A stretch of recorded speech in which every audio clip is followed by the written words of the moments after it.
3, 2, 1, action! Ito, si Bongo.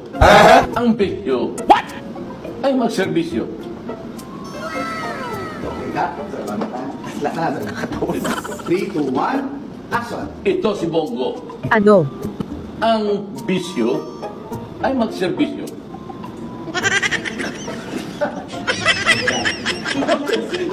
Hindi lang topic.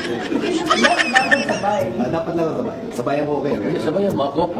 Wala sa babay mo.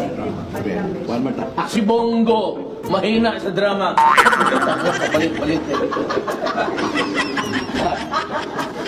Ayusin nyo lang huwag mo. Dito. Tapos makawak na kami. Ngayon na to. Opo, pwede na. Ayoko po. Bakit tayo sa mga pangulo?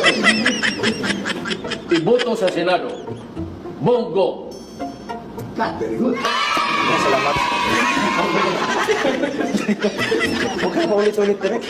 So, Pwede ba in his own words? Hindi, okay na yan.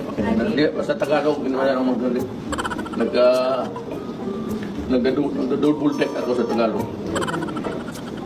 Wala kasi kami yung redundant na kung anong ka-bright na version. Sige. Tingnan mo bright ng Tagalog. Bababa ba? Bababa. Bongo ang Ano? Bongo ang magpapatuloy ng pagbabago. Pababa ang dila ko iboto sa Senado. Pero ang Tagalog may repetitious ang phonetics nila.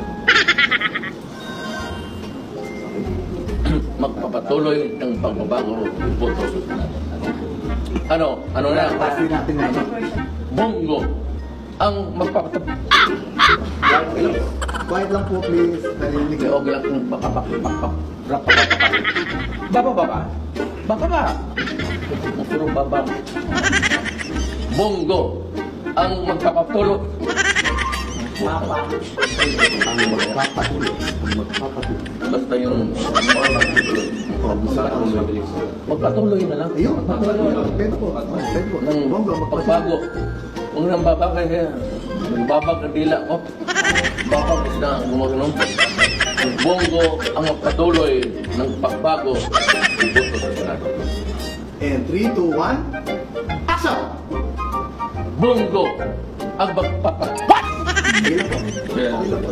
Bongo ang magpatuloy ng pagbabago.